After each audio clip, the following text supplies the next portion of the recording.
तो book of Esper के इस एपिसोड को स्टार्ट करने से पहले तो अनिरुद्ध रविंद्र चौहान को 200 रुपीज सेंड करने के लिए बहुत बहुत थैंक्स। तो सभी लोग ऐसे प्यार बनाए रखो और अब वीडियो को स्टार्ट करते हैं। तो बुक ऑफ एस्पर के इस एपिसोड की स्टार्टिंग जो कुनपेंग होता है वो जूफेन से कहता है, चालाक बच्चे, क्या तुम बस यंग संजी को यहाँ से लेकर जाना चाहते हो, लेकिन क्या तुम कॉन्फिडेंट हो कि तुम उसे सेफ रख पाओगे? ये एक सेक्रेट बीस्ट का बच्चा है, लेकिन अभी मैच्योर होना बाकी है और मोर्टल डोमेन में इतने सारे लोग हैं, उनके पास इतने स्ट्रेंथ है, इस जैसे बच्चे को आराम से खत्म कर सकते हैं। और जब ये बात जूफेन सुनता है तो वो वैसे ही कुनपेंग से कहता है, मैं इसे पहले सेफ नहीं रख सकता था, लेकिन अब मैं कर सकता हूँ। जूफेन ने वैसे ही ड्रैगन ब्रीथिंग पिल को रख लिया और जैसे ही जूफेन ने ड्रैगन ब्रीथिंग पिल को रखा वैसे ही जो जूफेन की लेफ्ट आई थी वो ब्लैक थंडर फ्लेम से जलने लगी। और देन वैसे ही जूफेन कहता है, मैं इसे अब सेफ रख सकता हूँ क्योंकि मैं इसका फादर हूँ। और वो वैसे ही गुसेंगटन का हाथ पकड़ता है और वैसे ही वहां से चला जाता है। जूफेन बस उन्हें शौक से देख रहा था और अपने मन में कहता है, आखिरकार वो था क्या? और देन वैसे ही जो 3 हेडेड क्रो था वो भी भागते हुए कुनपेंग के पास आता है और कहता है, मास्टर, उसने मुझे यहाँ पर लाने के लिए मजबूर किया था। देन जो कुनपेंग होता है वो पहले कौवे की तरफ देखता है, देन दोबारा से जाते हुए जूफेन की तरफ देखता है और कहता है, मैं देख रहा हूँ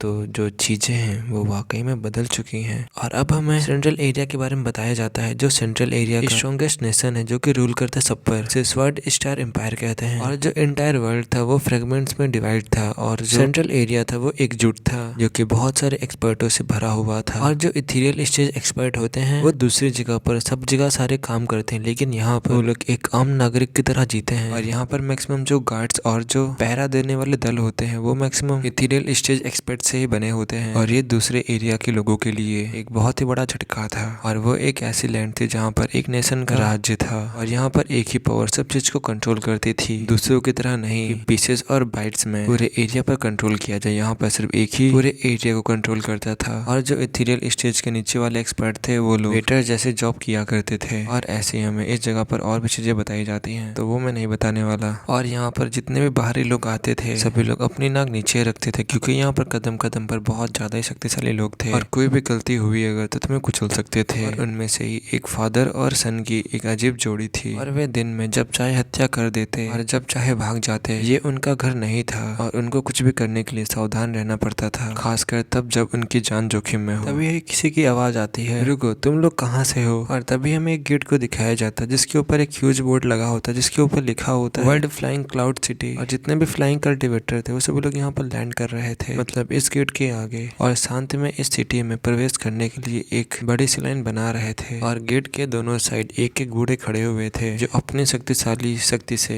यह एहसास करा रहे थे और सबको बता रहे थे कि वो अदर एरियाज में रियल इथेरियल स्टेज एक्सपर्ट्स हैं, लेकिन यहाँ तो उनकी संख्या बहुत कम थी और उन्हें सभी लोगों के जांच करने के लिए आदेश दिए गए थे। और यहाँ पर सिचुएशन इतनी टेंस्ड हो चुकी थी इसीलिए सब कुछ किया जा रहा था, तो इसीलिए कुछ तो यहाँ पर हुआ ही होगा जिससे कि यहाँ की जो सिचुएशन है वो इतनी ज्यादा टेंस्ड हो चुकी है। और तभी हमें एक ब्लैक रोब में एक आदमी को दिखाया जाता है जो कि 7 साल के बच्चे के साथ था। और देन वैसे उन गार्ड्स के सामने झुकता है और उनसे कहता है, सीनियर, मैं वेस्टर्न लैंड से आया हूँ और हम लोग यहाँ पर इसलिए आए क्योंकि जो हमारे दुश्मन है उन्होंने हमें ढूंढ लिया था और उन्होंने हमें यहाँ पर आने पर मजबूर कर दिया था और मुझे उम्मीद है कि सीनियर लोग हमारी जरूर मदद करेंगे। और जब वो दोनों गार्ड से सुनते हैं, क्या तुम लोग एनिमीज के द्वारा हैंड किए जा रहे हो? देन उन्हें ध्यान से देखते हैं और कहते हैं, अच्छा, 5th लेयर का रेडियन स्टेज एक्सपर्ट और उसके साथ एक बच्चा। हाँ हाँ हाँ, ऑफ कोर्स, तुम लोग अंदर जा सकते हो, आखिरकार तुम जैसा एक कमजोर लड़का क्या ही कर सकता है। देन जूफेन भी झुकते हुए कहता है, थैंक यू सीनियर। वैसे जो काले कपड़ों वाला आदमी होता है वो 7 साल के लड़के को सीटते हुए भाग जाता है वहां से। और जो दोनों गार्ड्स थे वो लोग भी उन्हें ध्यान से देख रहे थे और उन्हें देखते हुए कहते हैं, ये कमजोर हैं और ये हमेशा ही अपने जीवन भर अपने स्टेटस को नहीं उठा पाए हैं। और हाँ, तुमने सही कहा, जो ये बग्स हैं ये वेस्टर्न लैंड से यहाँ पर भाग कर आए, लेकिन कुछ दिनों के बाद ये सेंट्रल एरिया को भी उससे ज्यादा हार्ड पाएंगे और इन्हें यहाँ पर रहने में उससे ज्यादा दिक्कत होगी। और ये कह करके हंसने लगते हैं। जब वो लोग ऐसे हंसी रहते अचानक से उन्हें साफ मौसम में अचानक ठंड लगने का महसूस हुआ, मतलब ठंड का एहसास हुआ, जिससे वो दोनों ही कांप उठे मानो कोई जंगली जानवर उनके पीछे मंडरा रहा हो। और इधर उधर घूरते हुए उन्होंने देखा कि सड़क पर भीड़ लगी हुई है और जो लोग हैं वो इधर उधर जा रहे हैं। दोनों लोग ऐसे ही चारों ओर देख रहे थे। देन वैसे उनमें से एक ओल्डमैन कहता है, ओल्डमैन, क्या तुमने भी फील किया? हाँ, मुझे भी महसूस हुआ, ऐसा लग रहा है कि जैसे कोई सांप मुझे घूर रहा हो और जैसे कि वो मेरी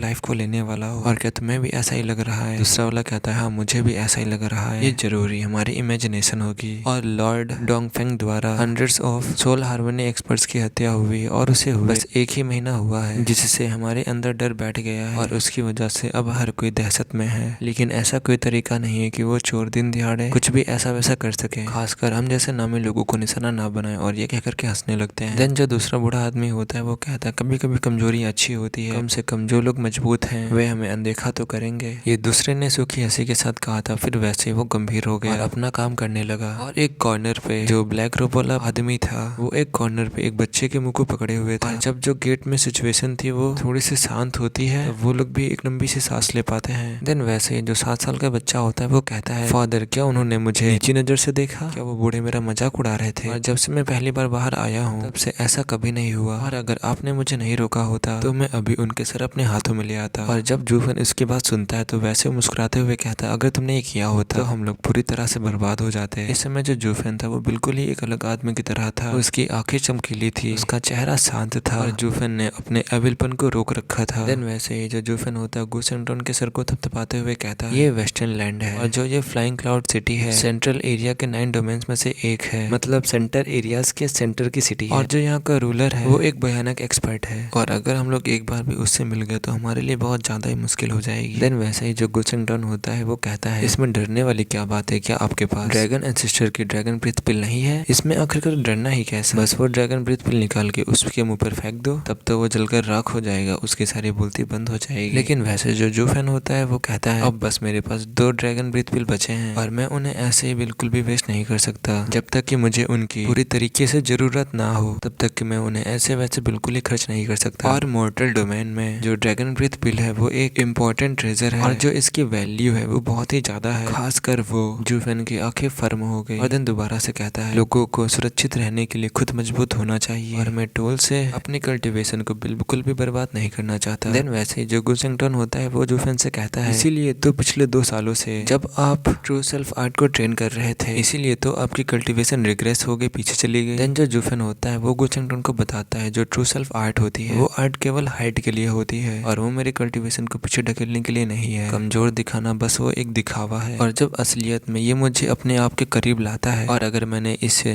2 साल ट्रेन नहीं किया होता तो कौन ही जान सकता था कि इस सिचुएशन में मेरा दिल कितना ही टूट जाता। और जो थॉट्स होते हैं वो डीमन और सेंट्स को जन्म देते हैं और शायद मैं अब तक डीमन की अवस्था में डूब चुका होता और सतह को देखने में असमर्थ होता। और जो मेरी ट्रू कल्टीवेशन है वो आसानी से इथीरियल स्टेज के 5th लेयर पर पहुंच चुकी है और ये सब कुछ सिर्फ ट्रू सेल्फ आर्ट की वजह से हुआ है, मतलब ट्रू सेल्फ आर्ट के कामिंग इफेक्ट से। और जो एल्डर जीवन है वो सही में मेरे मास्टर हैं। देन वैसे जो गुसेंटन होता है वो कहता है वैसे तो फिर उस गोल्डन लोकेट्स के साथ क्या है, वो आपके पास क्यों है? और ये एकदम घिनौना है और ऐसा लगता है कि मैं कोई एक छोटा सा बच्चा हूँ। ये सुनने के बाद वैसे जो जूफन होता है वो गुसेंटन को चीख पे थोड़ा धीरे धीरे से पंच मारता है और कहता है युवा संजी कोई भी माता पिता अपने बच्चे को अच्छे से बड़ा होता हुआ देखना चाहता है और जो एवर लाइफ लॉकेट है मैंने ये खुद अपने आप से बनाया अपने पूरे प्यार के साथ में और तुम्हें इसे पहनना ही होगा। और इसी के साथ ये वाला एपिसोड खत्म होता है और कल से 10 मिनट की वीडियो आई, आज बहुत ज्यादा ही लेट हो गया था। तो अब कल मिलते हैं बुक ऑफ स्पेयर के एपिसोड में।